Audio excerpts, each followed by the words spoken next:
Vamos a orar. Bendito Dios, te damos gracias por este privilegio tan grande que nos das de tener Biblias en nuestro idioma, las cuales podemos leer y, auxiliados por tu Santo Espíritu, entender para conocerte a ti, Dios único, vivo y verdadero. Deseamos ser como ese del que hemos leído, que construyó su casa sobre la roca.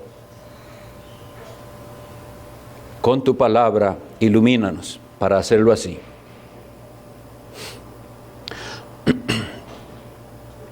Tu iglesia te necesita, ayúdanos a confirmar y asegurarnos que estamos edificados sobre la roca inconmovible de salvación, que es tu Hijo Jesús.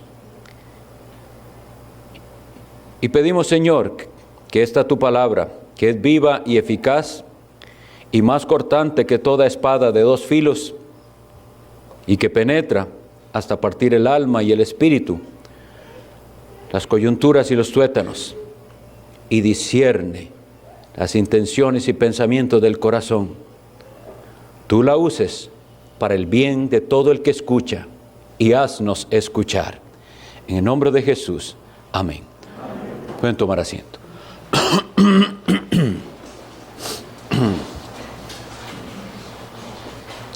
Vamos a abrir las Sagradas Escrituras en el libro de Éxodo, libro del Éxodo.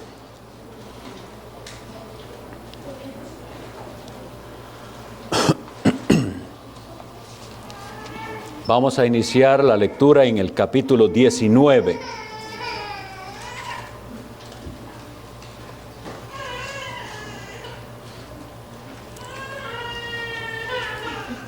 Éxodo 19,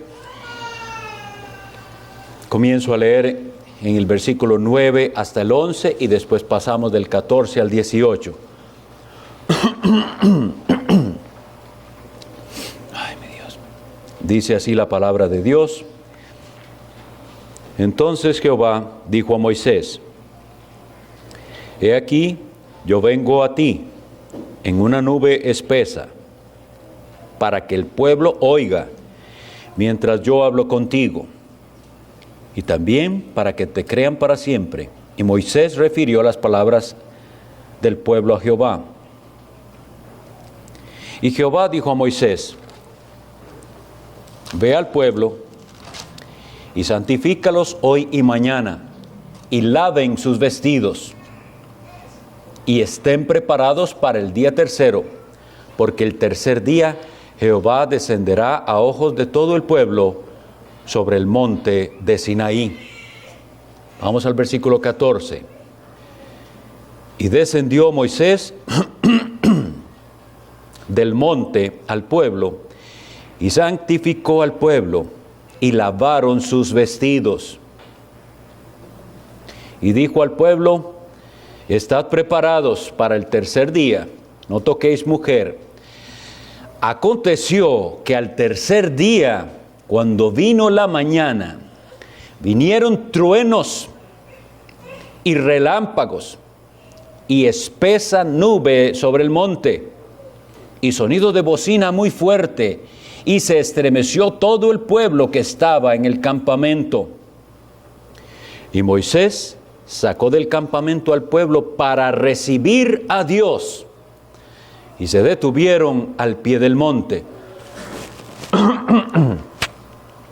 Todo el monte Sinaí humeaba, porque Jehová había descendido sobre él en fuego, y el humo subía como el humo de un horno, y todo el monte se estremecía en gran manera. Capítulo 20. Y habló Dios todas estas palabras diciendo: Yo soy Dios, yo soy Jehová tu Dios, que te saqué de la tierra de Egipto, de casa de servidumbre. No tendrás dioses ajenos delante de mí, no te harás imagen ni ninguna semejanza de lo que esté arriba en el cielo, ni abajo en la tierra, ni en las aguas debajo de la tierra. No te inclinarás a ellas ni las honrarás, porque yo soy Jehová tu Dios, fuerte, celoso, que visito la maldad de los padres sobre los hijos hasta la tercera y cuarta generación de los que me aborrecen. Y hago misericordia a millares, a los que me aman y guardan mis mandamientos. No tomarás el nombre de Jehová tu Dios en vano, porque no dará por inocente Jehová al que tomare su nombre en vano. Acuérdate del día de reposo para santificarlo. 6 días trabajarás y harás toda tu obra, mas el séptimo día es reposo para Jehová tu Dios. No hagas en él obra alguna, tú, ni tu hijo, ni tu hija, ni tu siervo, ni tu criada, ni tu bestia, ni tu extranjero que está dentro de tus puertas. Porque en 6 días hizo Jehová los cielos y la tierra, el mar y todas las cosas que en ellos hay, y reposó en el séptimo día. Por tanto, Jehová bendijo el día de reposo y lo santificó. Honra a tu padre y a tu madre, para que tus días se alarguen en la tierra que Jehová tu Dios te da.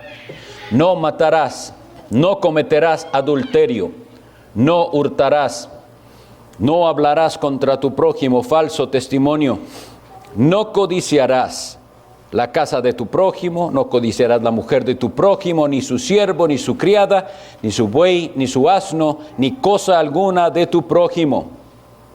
Todo el pueblo observaba el estruendo y los relámpagos y el sonido de la bocina y el monte que humeaba. Y viéndolo el pueblo, temblaron y se pusieron de lejos. Que el Señor añada bendición a esta lectura de su santa palabra. He querido leer los versículos del capítulo 19 para que tengamos un preámbulo apropiado de la ley de Dios. Necesitamos haber leído esa preparación del pueblo de Dios para venir al encuentro de Dios, porque así es como lo dice. Lo saca Moisés para recibir a Dios. Y entonces veremos que recibir a Dios es aceptar también su ley. Hoy en día, mis estimados, estamos en una lucha porque se quiere presentar una religión falsa que es un cristianismo en el cual no hay ley. Pero recibir a Cristo también implica recibir la ley de Dios. Dios dictó la ley, Él mismo. En Éxodo 31, 18 nos dice algo más además de que Dios dictó, porque Él dice que Dios habló. Y dice, y dio a Moisés cuando acabó de hablar con él en el monte Sinaí 2 tablas del testimonio, tablas de piedra escritas con el dedo de Dios. Lo mismo dice Deuteronomio 9:10, el dedo de Dios.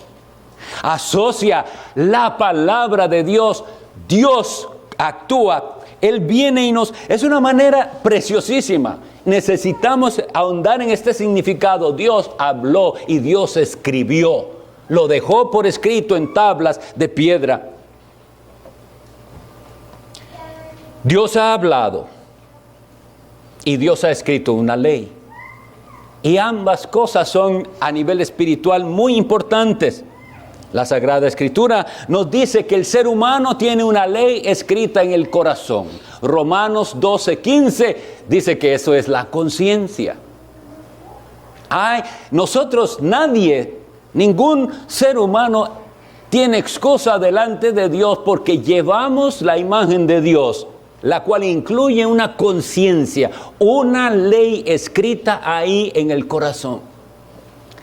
El gran problema es que con el pecado y nuestro caminar en pecado, la conciencia se va no solo adormeciendo, sino que se llega a cauterizar. ¿Qué es cauterizar? Quemar, hacerse insensible. Y hoy, mis estimados, vivimos en un mundo que es insensible a la ley de Dios. ¿Por qué lo digo? Porque la gente peca y no se siente mal de pecar. En el pasado, no es que no pecaban, pero todavía había una cierta incomodidad al caer en ciertos pecados. Hoy no, hoy se celebra el pecado. Hay una ley escrita entonces en el corazón, pero esa ley específica del corazón es plasmada en tablas de piedra, es una ley específica. Esta que Dios dio aquí, que leímos en Éxodo capítulo 20, es la ley de Dios. La ley que no cambia, la ley para siempre. Para aclararlo un poco, en el Antiguo Testamento encontramos también otras leyes que Dios dio específicas a su pueblo Israel. Leyes civiles, porque era una teocracia, es decir, ellos se regían como país bajo Dios, nada más. No había rey antes. Entonces había leyes de convivencia, leyes civiles, leyes para tratar delitos. Y había leyes ceremoniales. ¿Cómo es que se adoraba a Dios? De esta y de esta manera bien específica. Todas esas leyes, las ceremoniales, se cumplieron en nuestro Señor Jesucristo. Ese pacto ya no está en vigencia. Ya vino un mejor pacto, el nuevo pacto en la sangre de Cristo, con mejores promesas. Pero entonces hay ciertas cosas del Antiguo Testamento de las cuales nosotros no es que vamos a decir eso no sirve para nada, eso es del pasado. No. Todo tiene aún enseñanzas para nosotros, pero ya esas no nos obligan a nosotros. ¿Por qué? Porque cumplieron su propósito. Entendámoslo por qué. No es que Dios cambió de opinión. Dios no cambia de opinión. Cumplió su propósito. En cambio, cuando hablamos de la ley moral de Dios, la ley de Dios, y de la cual también habla el apóstol Pablo en su carta a los Romanos capítulo 7, él dice en el versículo 12, la ley a la verdad es santa y el mandamiento santo, justo y bueno. ¿Cuánto quisiera que lo tengamos aquí? Porque hay esta presión a hablar mal de la ley. La ley de Dios es santa y el mandamiento santo, justo y bueno. Y esto que hemos leído aquí es lo que nosotros como cristianos tenemos que tener como nuestra regla de vida. Ahora, claro, por causa del pecado, aquel pueblo de Israel y las sectas dentro del judaísmo pervirtieron la ley de Dios y creyeron y instauraron una ley solo externa, de la cual Cristo tuvo que confrontarlos. Ustedes conocen lo que está escrito en Mateo capítulo 5 y demás, cuando Jesús les dice, oísteis que fue dicho. Es decir, ustedes han oído sobre una ley que ustedes ni conocen ni cumplen bien. Y les da ciertos ejemplos. Y les dice, oísteis que fue dicho, no cometerás adulterio. Pero ¿qué dice Jesús? Mas yo os digo, yo que entiendo porque soy el dador de la ley, yo que entiendo el valor espiritual de esta ley que es para con Dios, os digo, pero cualquiera que mira a una mujer para codiciarla, ya adulteró con ella en su corazón. Entonces Cristo viene y nos da el significado y sentido correcto de la ley de Dios. Oísteis que fue dicho, no matarás, lo acabamos de leer. Y ellos se sentían contentos pensando que nunca habían cometido un asesinato. Pero yo os digo, dice Jesús, que el que guarda rencor y odio contra su prójimo en su corazón ya cometió el pecado de homicidio. Y así fue uno por uno. Dios habló entonces, hermanos, Dios escribió su ley en el corazón y la escribió en tablas de piedra y esa ley es santa. Este versículo inicial del capítulo 20 nos da una preciosa, importantísima enseñanza. Dice, y habló Dios estas palabras. Habló Dios. Dios se ha comunicado con nosotros. ¿Cuán importante es entender esto? Voy a tratar por medio de una ilustración. Usted tiene un hijo o una hija al cual le da instrucciones específicas sobre algo. Y hay una cierta reunión, fiesta, lo que sea, y usted le dijo a su hijo, no vaya. No quiero que vaya. No tiene permiso de ir. Pues, pongámoslo así. eventualmente su hijo o su hija va. Y cuando él viene, trae esta excusa. Y usted dice, yo le dije que no fuera. Dice, sí, pero es que mis primas fueron. O yo pensé que como estaba la profesora, que también fue invitada, y hay varias excusas. Como estaba tal o cual persona y usted lo conoce, entonces, y el padre le dice, es que yo le dije específicamente, no quiero que vaya. ¿Cuál excusa hay para un padre que le dijo específicamente, no quiero que vayas? No hay excusa, el padre se lo dijo. Pues así es, habló Dios, Dios lo dijo. Ustedes y yo no tenemos excusa de quebrantar la ley de Dios. Dios habló y Él dijo. Y así nosotros nos excusamos ante Dios y cumplimos los mandamientos a nuestra manera. O nos excusamos en alguien que veo en la iglesia. Yo vi que él también lo hizo y creo que es diácono y creo que es... Y eso son nuestras excusas. Dios lo dijo. Obedézcale usted a Dios, porque Dios no acepta ese tipo de excusas. El hermano tal o el hermano cual de la iglesia lo hacen, entonces yo puedo hacerlo. Una de las cosas por las cuales yo ruego en nuestra iglesia, que es nueva y que les animo a los nuevos creyentes, es no sigan los malos ejemplos. Hay gente en las iglesias que lo que están haciendo es dar un mal ejemplo, porque se han acomodado y viven una clase de cristianismo tan acomodadito y tan liviano que dan horrible testimonio a los nuevos. Y si vienen los nuevos y ven que usted, el día del Señor, pero no lo tome tan en serio, es que ellos exageran un poco. Y usted es así, entonces está haciendo de tropiezo a los demás. Dios lo dijo. Recuerde, es Dios el que lo dijo. No es el pastor de esa iglesia, es Dios que habló. Y dijo muy claramente, acuérdate del día de reposo, por ejemplo. Así que no vea a los demás, no vea al que se da permisos. No codicien, no sea envuelto por este mundo. Mire, todo el sistema de comercios de este mundo está basado en el pecado de la codicia, en hacerlo a usted estar deseando lo que no tiene y muchas veces que ni necesita. Pero otros lo hacen y otros viven en ese materialismo, y eso no es excusa. Dios nos dijo, no codiciarás, y el apóstol nos dice en Hebreos, no, que contentos, nos toca a nosotros como creyentes estar contentos con lo que tenéis ahora. Y si no estamos contentos, estamos pecando, transgrediendo el mandamiento que dice no codicie. Dios quiso darle a ese otro, amén, y que lo disfrute. Pero eso está moviendo a la sociedad. Solo estoy pasando por los mandamientos así como por encima. No es una exposición de los mandamientos.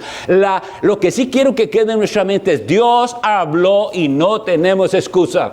Usted tiene Biblia en su casa. No se rija por lo que otros hacen o no hacen. Dios ha hablado. Y una vez que Dios habló de tantas maneras,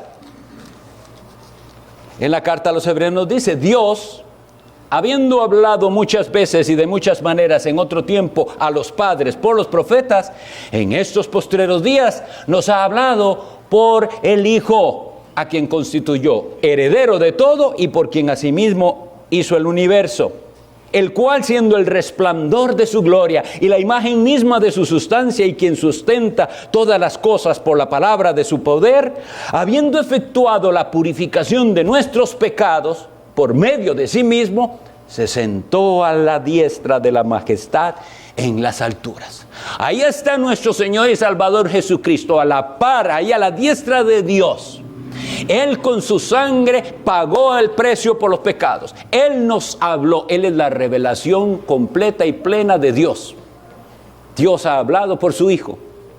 Ahora, si usted cree esto, ¿qué tanto entonces usted está enfocándose en conocer las palabras de Cristo?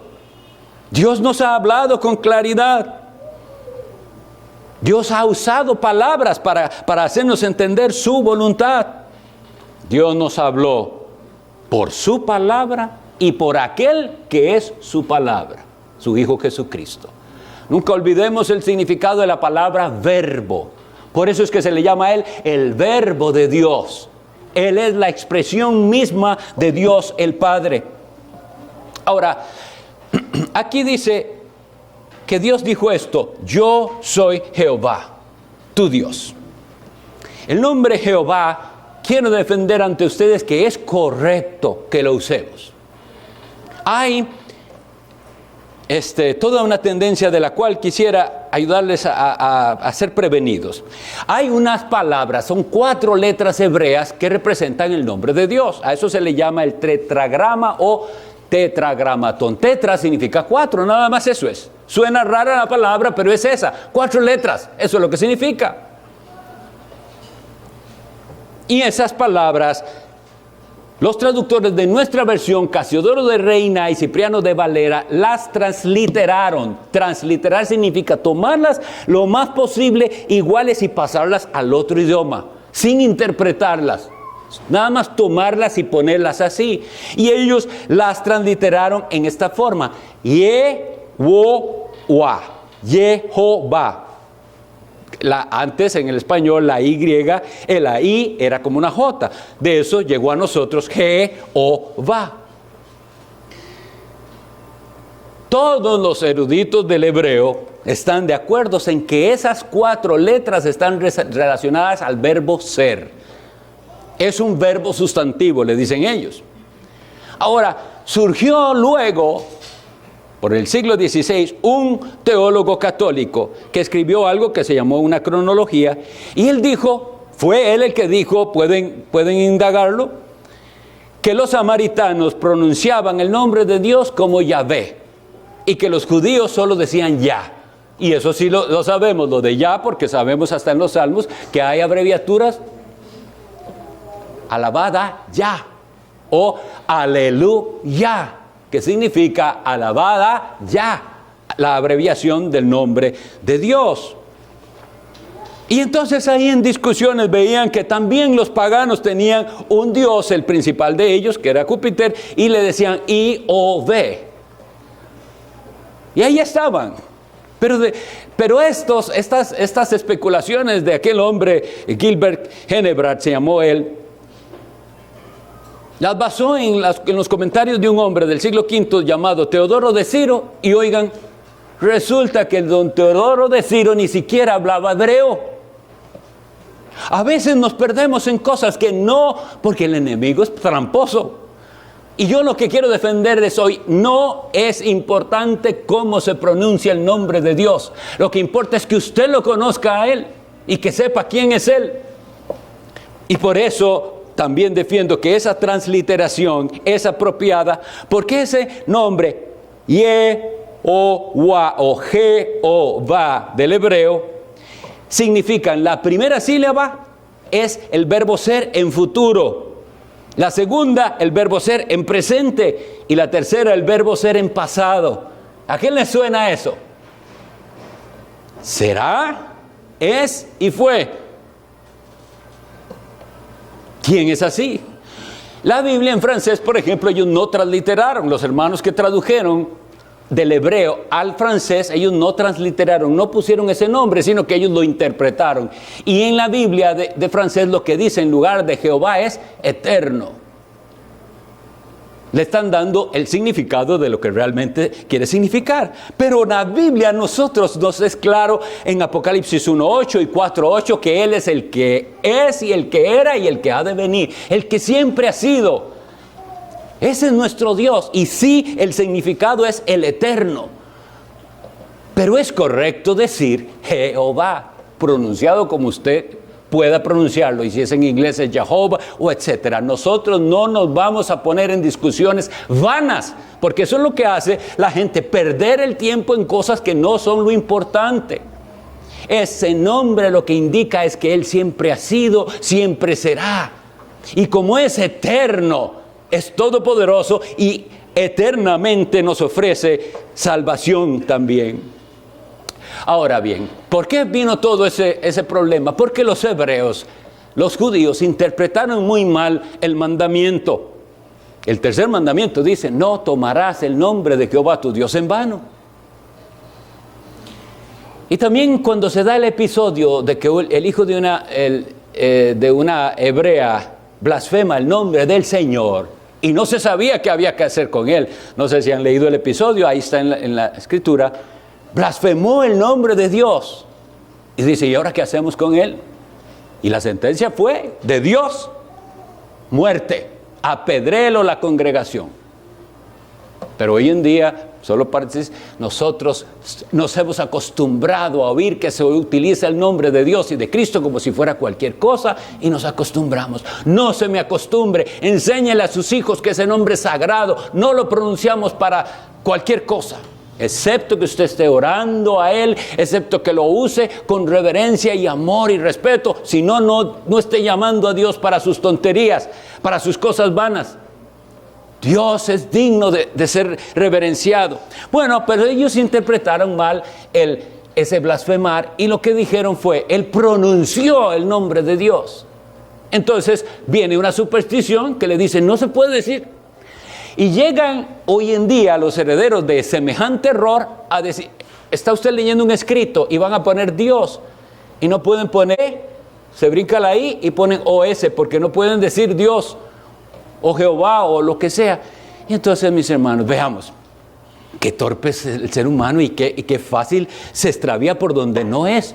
¿Qué tiene que ver eso con blasfemar el nombre de Dios? Sí, nosotros tenemos que tenerlo en alta reverencia, como les digo, enseñar a nuestros hijos a no estar diciendo el nombre de Dios o de Cristo para cualquier cosa y nosotros mismos dar ese ejemplo, incluso en nuestras oraciones. Hay días que yo le digo a los hermanos que han orado, vaya a su casa y escuche su oración y me va a contar las veces que dijo Señor y Dios y lo dijo solamente porque necesitaba rellenar ahí, no está llamándolo de verdad.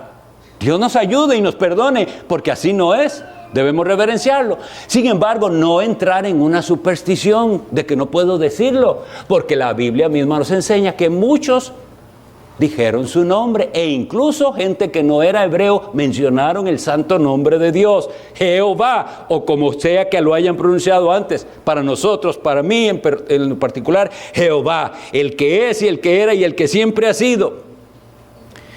Entonces, tengamos eso bien claro. No es lo mismo pronunciarlo que blasfemar. No es. Pero tenemos que estar, eso sí, alerta. Porque desde ahí vemos el estado de nuestra sociedad. ¿Ve usted películas donde se blasfema el nombre de Dios? ¿Se denigra a Cristo? Porque usted está participando de ese pecado.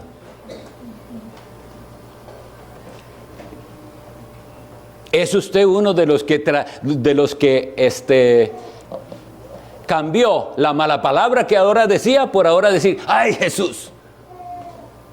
Y no está diciendo Jesús como debería decirlo, sino es, como antes decía una mala palabra, ahora llama a Dios. No es lo correcto. Debe arrepentirse, pedirle a Dios perdón y no estar llamando a Cristo, si no es verdaderamente con reverencia.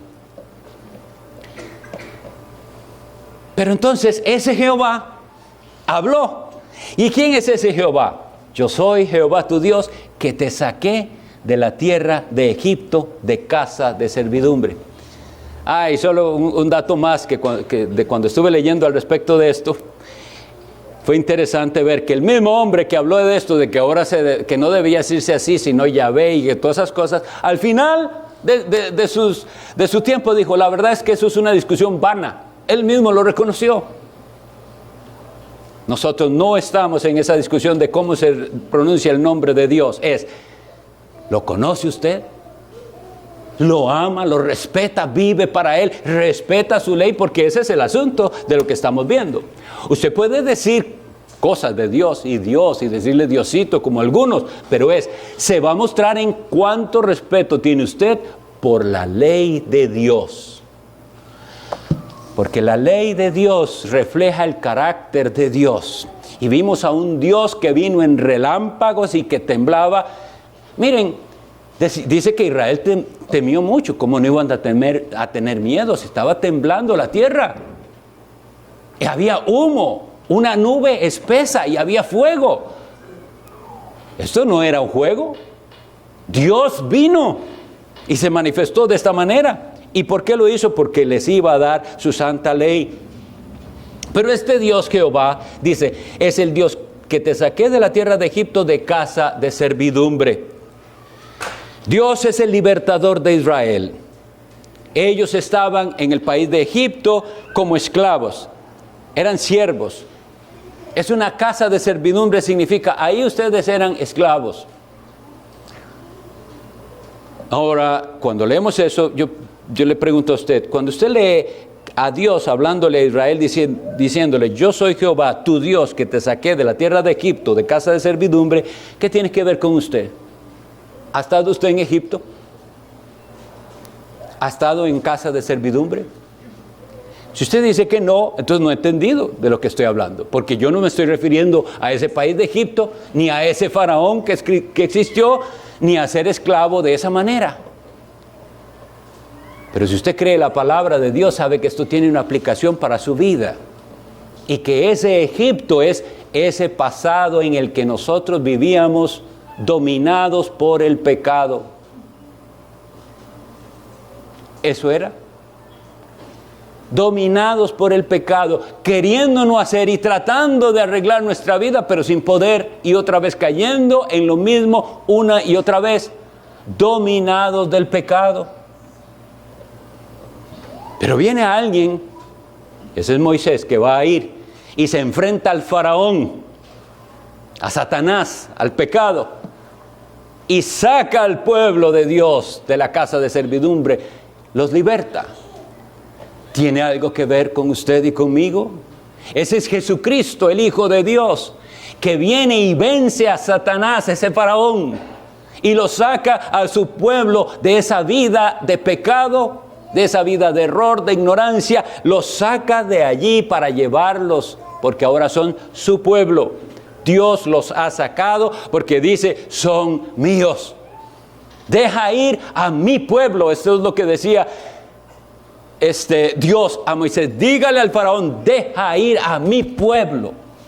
¿Es usted parte de ese pueblo? Si es así, usted se siente incluido ahí. Dios está exigiendo, suéltelo porque Él es mío. Y para eso Dios envió plagas terribles a Egipto. ¿Es Dios su libertador? No, Dios no es solo libertador de los hebreos. Y algunos se engañan como se engañaron los judíos en el tiempo de Cristo. Miren el engaño hasta donde llega. En en Juan 8:33 leo para ustedes, cuando Jesucristo había dicho, conoceréis la verdad y la verdad os hará libres. Vean qué respuesta de estos hebreos. Le respondieron, linaje de Abraham somos y jamás hemos sido esclavos de nadie. ¿Cómo dices tú, seréis libres? ¡Qué terquedad, qué locura! Pero no conocen su historia. Dice que nunca hemos sido esclavos de nadie. Y hay así personas hoy en día. Están en las iglesias, pero nunca hablan ni reconocen. Yo estuve en Egipto, yo estuve en el mundo me dominó, el pecado me dominó, yo vivía para mí mismo, era esclavo de mis pasiones, era esclavo de mi manera de ser. Ni siquiera estoy hablando de que tenía que tener vicios terribles o adicciones. Usted era esclavo de sus pasiones, de sus deseos, de su manera de pensar y de ser. Pero Cristo, el libertador, viene y lo saca de la casa de servidumbre. Si usted de Él dijo, déjalo ir, es mío. Mis estimados, entonces, al acercarnos a la santa ley de Dios, que la ley de Dios cumpla su propósito, porque la Biblia nos dice claramente en Gálatas capítulo 4, que el propósito de la ley esa es llevarnos a Cristo. ¿Cómo lo hace la ley? Porque nos hace ver cuán pecadores somos y que no podemos cumplir esta ley tan santa. Si usted no tiene aprecio por la ley de Dios, no aprecia a Dios. Y Volviendo a este asunto de la ley de Dios hablando de las tablas de piedra, dice Proverbios capítulo 7, que los mandamientos de Dios son para que los escribamos nosotros en la tabla de nuestro corazón. Proverbios capítulo 7. Entonces vean qué hermoso. Dios nos habla y nos da unas tablas. Y ahora usted, entendiendo lo que Él ha hecho por usted, rescatándolo de Egipto y del poder del faraón, ahora usted quiere conocer bien eso y usted mismo escribirlo en tabla de su corazón. Ese es el lenguaje que también usa el apóstol Pablo en 2 Corintios 3:3 cuando les dice: siendo manifiesto que sois carta de Cristo expedida por nosotros, escrita no con tinta, sino con el Espíritu del Dios vivo, no en tablas de piedra, sino en tablas de carne del corazón. Y así como Dios, dice la Biblia, escritas con el dedo de Dios, así debería usted desear que Dios con su dedo escriba su ley en su corazón y presentarlo y decirle: esculpe tu ley en mi corazón para vivir yo por esa ley. Esa frase me encanta, el dedo de Dios, escritas con el dedo de Dios. ¿Y saben quién más usó esa frase, el dedo de Dios? Jesucristo mismo. Cuando ellos blasfemaron contra el Espíritu Santo, porque no reconocieron quién era Jesucristo. Y Él los confronta y dice: pero si yo por el dedo de Dios hago esto, entonces el reino de Dios se ha acercado a ustedes. Ustedes que no lo reconocen, no reconocieron al Rey. Terminemos pensando esto. Dios ha hablado, no hay excusa. No hay excusa para el día final. Dios va a decir: yo se lo dije claramente. Estaba aquí en su palabra. Y yo se lo escribí ahí, pero usted acalló su conciencia. Y usted, en vez de clamar para decirle: Dios, escribe su ley en mi corazón, hizo todo lo posible por borrar esa ley que está escrita ahí. Pero no, lo que nos toca es atender a las palabras de Dios, porque un día estaremos frente a Él. Y ese día no va a ser como el monte Sinaí, no va a ser nada más que susto, está temblando, hay fuego. La Biblia dice que la voz de aquel que conmovió entonces la tierra, ahora ha prometido diciendo: aún una vez, y conmoveré no solamente la tierra, sino también el cielo. Usted se imagina lo que es ese día. El apóstol Pedro dice que los elementos ardiendo se fundirán. No pensamos en eso. No pensamos suficiente. Aún una vez y conmoveré no solamente la tierra, sino también el cielo. Y esta frase, aún una vez, indica la remoción de las cosas movibles como cosas hechas, para que queden las inconmovibles. Así que, recibiendo nosotros un reino inconmovible, tengamos gratitud y sirvamos mediante ella a Dios, agradándole con temor y reverencia. Allá está el versículo. Cuando entre aquí, léalo. Es la palabra de Dios que nos está diciendo cómo es que es Dios digno de que nos acerquemos a Él. Con gratitud. Y mediante esa gratitud servirle con temor y reverencia. Estoy leyendo Hebreos 12, el versículo 29 dice: porque nuestro Dios es fuego consumidor. Esta es la palabra de Dios. Atiéndala, atiéndala. Oremos. Señor Dios Todopoderoso, clamamos a ti para suplicar tu perdón, porque cada vez que vamos a tu santa ley, somos conscientes de cuán lejos estamos de lo que deberíamos ser. Te rogamos que tu Espíritu Santo actúe por tu palabra para llevarnos a Cristo y que en Él tengamos paz, porque Él sí cumplió perfectamente tu santa ley. Y los que se refugian en Jesús, a salvo están. Danos esta gratitud, que se muestre en nosotros gratitud, y mediante ella podamos servirte, ya que tú has hablado grandemente privilegiados somos nosotros. Ayúdanos a responder a estas bendiciones. En el nombre de Jesucristo. Amén.